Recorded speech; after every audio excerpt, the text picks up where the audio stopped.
bad has happened that you didn't want to happen, and you want to change things, turn it around. So you offer God in your mind some kind of commitment. If God would only provide some healing, some restoration, if God would just fix it. Or maybe you want something good to happen that hasn't happened yet, and you negotiate like this. You say, God, I promise that I will be so perfect if I could just get that job, or if I could just marry that person, if they would wise up, if I could just have that baby that I want so badly. I promise, God, I'll go to church every Sunday. I'll even volunteer for something like fellowship host. God, if I could just get that thing that I want or need. Anyone ever done that? Thanks to all the fellowship hosts out there. We negotiate with God. That's just what we do. We recently showed our kids the film Bruce Almighty with Jim Carrey. In the film, Bruce gets angry at God for the way that his life is going. Things are happening that he doesn't like, and he gets angry that God isn't fixing it, and that God isn't helping the way that he wants God to do it. And the character of God, played by the awesome Morgan Freeman, suggests that Jim Carrey try it for a few days. You try being God. And he gets the power of God. And it is so hilarious to see what he learns. Being God is not so easy. And there are lots of negotiations and prayers coming in all the time. And in the midst of it all, Bruce finds out that being grateful for his blessings, rather than those negotiations, is the way that he wants to live. Those prayers and bargains with God are so interesting because we assume that we shouldn't really do it. We assume that we should not negotiate with the Holy of Holies. We really think that's not the right way to be. That's why when I said, who negotiates with God, there was all these faces that like looked at the ground or went, We think we're not supposed to do it, and yet we still do it. We can't help it. We just cannot help it. It's part of who we are.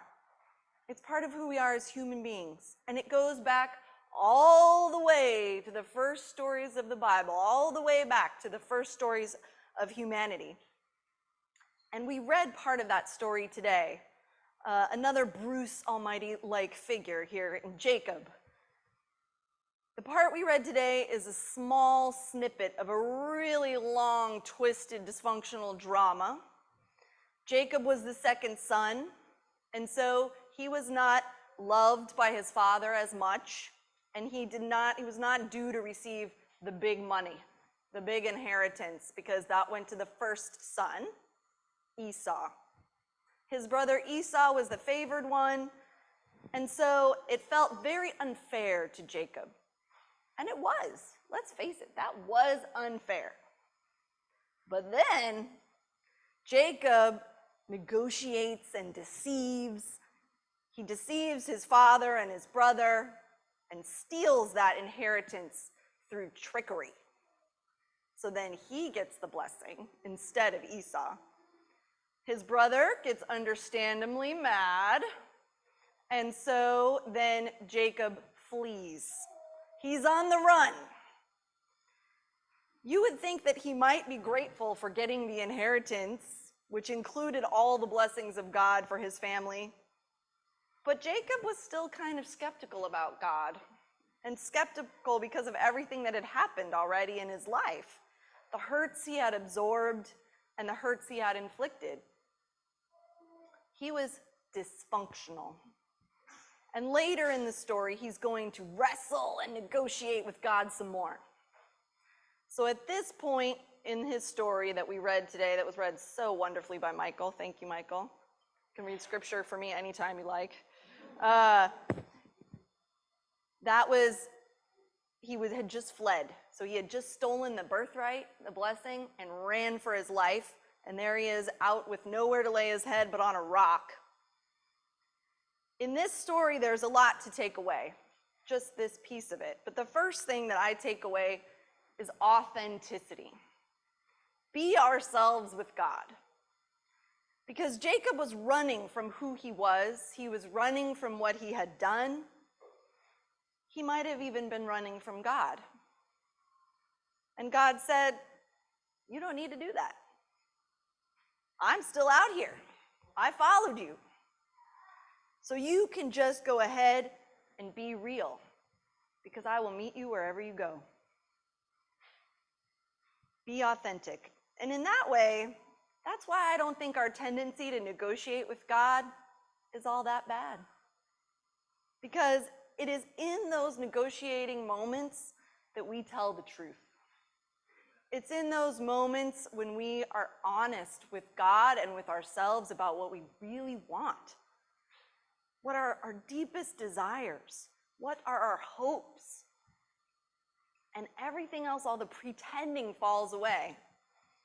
As we see with the story of Jacob, with the movie of Bruce Almighty, and with our own life experiences, life is really messed up sometimes. It's complex, it's painful. And God can't just snap their fingers and make everything great. We aren't going to get everything we want. But that doesn't mean praying for it is wrong. I'm going to say that again. We aren't going to get everything we want. But that doesn't mean praying for it is wrong. Praying for it and telling the truth, that helps us be real with God. Helps God connect with us. So that's point number one. Tell the truth. Be real. Second point, God shows up. Especially when we can be honest and real, but even if we can't, like Jacob did, God is there for us even if God can't fix everything we want fixed. So even after everything that has happened to Jacob, and he fled for his life, his brother probably wanted to murder him. I think it actually says in the Bible his brother wanted to murder him. God did not abandon him. God made it clear that Jacob was chosen and blessed. And that's the part we read today, this beautiful vision. Some translations say ladder, some say stairway. But that is just this vision of angels moving up and down, this ramp between heaven and earth, overwhelmed with the beauty and the presence of God. And Jacob felt it. The biblical scholar Walter Brueggemann writes, "The news here is that there is traffic between heaven and earth. The object described is probably a ramp rather than a traditional ladder," says Brueggemann. "It's probably like a Mesopotamian ziggurat, but that doesn't sound as good in our song, so we don't say ziggurat. But it's a way that the people of ancient times thought they could build up and get to heaven. The message is that earth is not left to its own resources, and heaven is not a remote, self-contained realm for the gods. Heaven has to do with earth, and earth may finally count on the resources from heaven." End quote. Brueggemann's point is that heaven and earth are not so separated. There are points where they feel present to each other. God goes above and beyond to make that happen. God tries to make that presence known to us. God makes promises to us as God made promises to Jacob. The word the Bible likes to use a lot is steadfast. God is steadfast. God keeps going. Even though we mess things up all the time, we're not perfect, we have all the complications. We have hurts that we've absorbed, and we have hurts that we've inflicted. We are a mess like Jacob. If Jacob tells us anything, it's okay to be a mess. And God is there. God is there for us and goes above and beyond.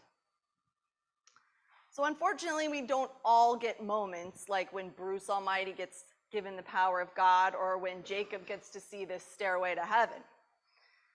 But these stories are meant to remind us that those moments do happen, that we have moments like that where God comes close to us. And hopefully we know it. Hopefully we mark it. Hopefully we say, this is it. I'm going to grab this rock and label it the moment I knew God. That's the last point. When we are real with God, God is there for us, and it is a magical, breathtaking moment. And we should name it as such and mark it. A vision of heaven and earth coming together. God comes to us no matter what, and we just have to mark those moments. Those are what some people call the thin places and times, when we can feel the presence of God. Jacob called it Bethel. Bethel is the Hebrew word Beth-el. Beth means house, and El means God. So Beth-el, God's house, or where God dwells.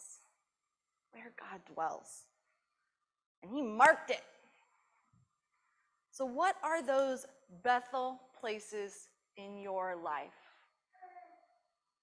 Sometimes it's hard for us to think of a place. It's easier for us to think of a time or a moment. So one podcast I was listening to said, if you ask people where they feel the presence of God, they usually give some sort of generic answer like, in the trees. But that's not what this is. This is really specific. When you felt it, when you knew it, when you were like, in spite of everything that I have done, I am overwhelmed with the love of God. What are those spaces for you? When are those moments in your life where you just knew that? And how have you marked it? And then for our community, what about our Hope UCC community? What are our Bethels? What are our Bethel places where we know that God is present? Right here in this room is one place. And I hope we all have a moment, a Bethel moment in this room or on these grounds where we know that God was there for us. And the pandemic sure made those Bethel moments a lot harder to come by and made it harder for us to find each other in the same time and in the same place, certainly not in the same physical place. But I can name a few Bethel moments on Zoom from the pandemic for myself. And then we have places and times in our community like Charlottesville. For everyone who represented Hope there, I think that was a Bethel moment where God was present literally, and there needed to be a stone to mark it because there was plenty of other things being marked, but God's presence needs to be known. And today, we have another Bethel moment.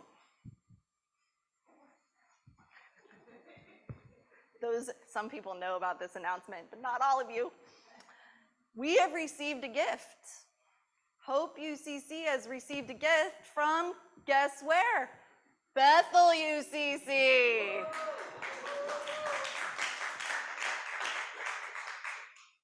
When I read today's scripture, I thought, well, we got to announce it today. The scripture is about Bethel. We received a gift from Bethel UCC. Bethel UCC is a church in Arlington that about a year and a half ago voted to close. So they, and a few years before that, had sold their building. So they are in the process now of dispersing their assets to organizations and churches. And they have given Hope UCC a grant of $80,000.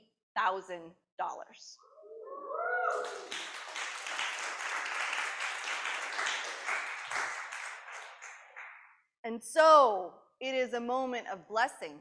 It is a moment of Bethel. And they knew those moments so much, they named their church that.